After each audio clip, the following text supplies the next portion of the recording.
Welcome back, everybody, to Dialar's Twi'lek Tactics. Who the hell is this guy, and why does he look so damn cool? What is that, Carabyne? Carabyne? I like it. The only issue is it's another Hunter endless battle fight, and we've got one up right now with the exact same bonus heroes, so what the hell? What I have kind of learned is that this guy, Carabyne, looks like he is going to be the new tank that's going to be coming in a week's time, as of like a week as of tomorrow. I think this is the guy we're going to get, and I think he's going to be a new tank. So what does he do? Fell Shield deals damage to one enemy unit within melee range. Touch of Despair deals damage to all enemy units and imprisons them. Imprison is already a effect we have in game. I can't remember who does it, but I think it's Sorvali. I think it just interrupts charges and teleportations. But correct me if I'm wrong. Great Wave.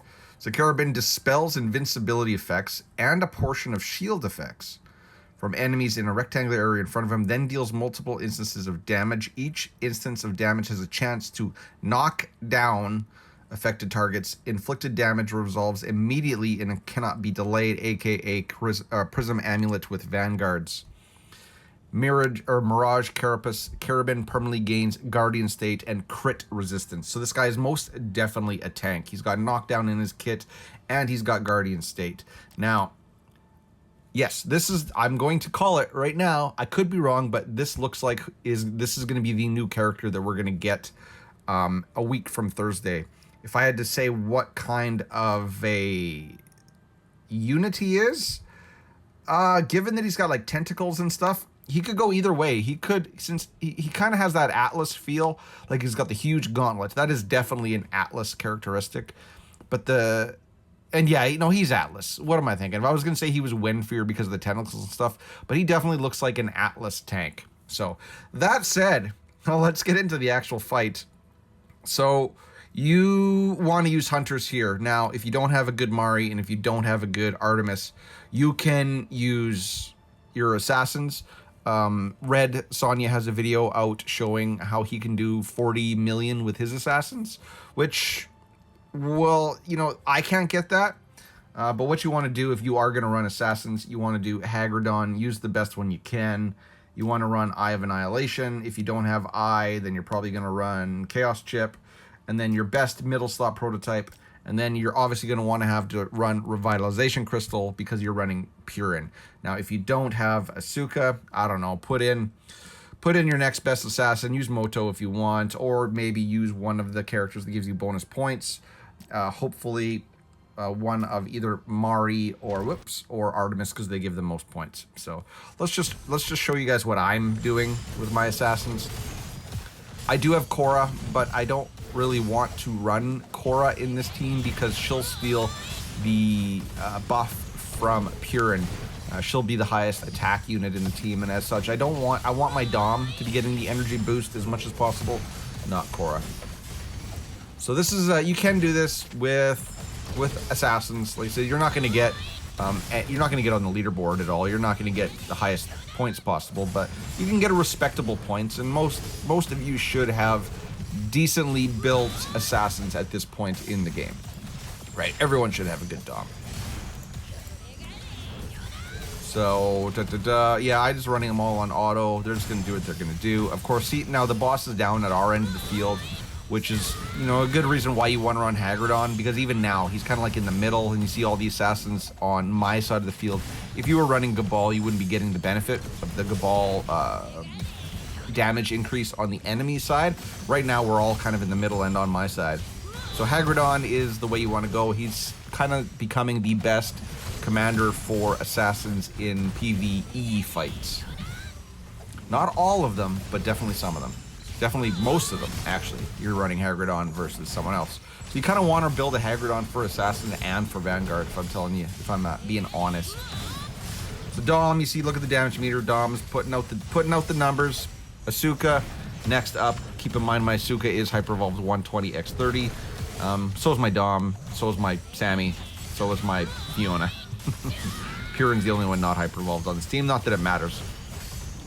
And we got 11 seconds to go, so we are definitely not putting up competitive numbers by any means, but we can score decent enough points using people that don't get any bonus point at all. See, look at bonus points. Where is it?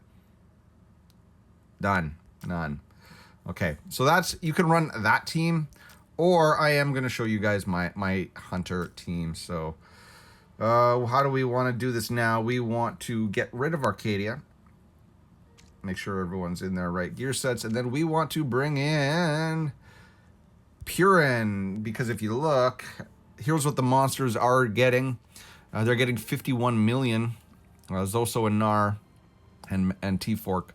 They're all Krakens. So they all have Mari, Hyper Evolved, probably X30, 120. They're pretty much, and they all have a maxed Artemis, which is going to be giving them the majority of their points. My Artemis definitely not maxed. My Artemis is, ooh, why am I running these prototypes? Gross. Gross. All right, Soaring Medallion it is.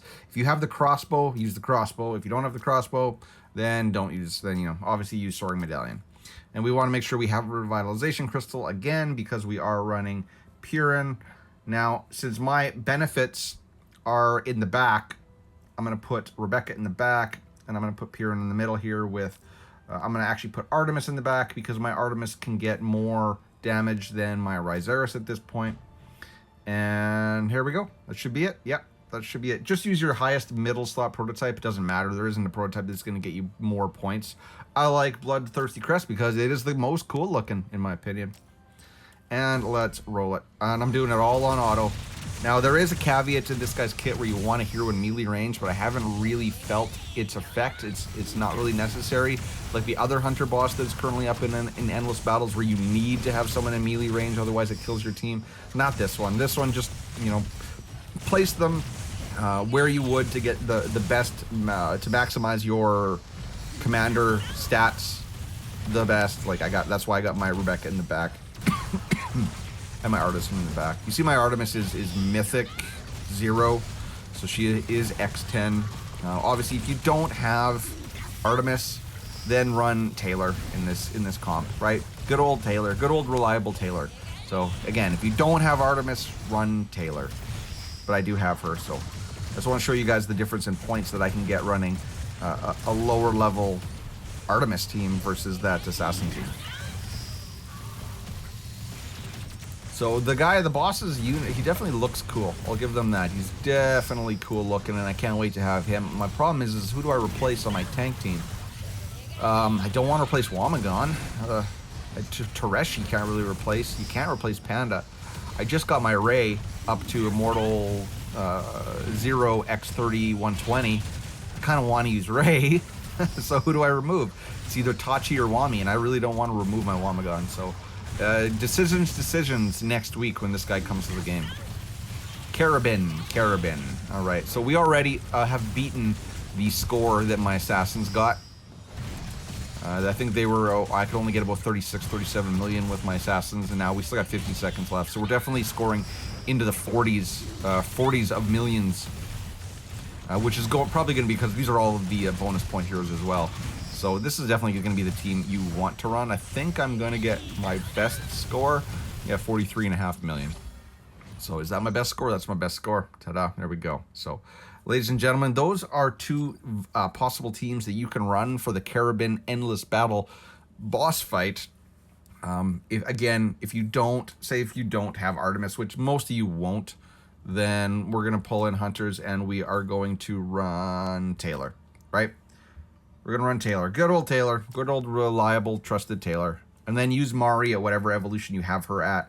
And then obviously Purin. If you don't have Purin, then run Miranda. Because you will die in this fight. I tried running it without any support. And I think they died. I think they can die. They can take decent damage. So there's your comps, ladies and gentlemen. Oh, Invest Answers is up. I'm going to watch that later. If you have any comments, questions, or concerns...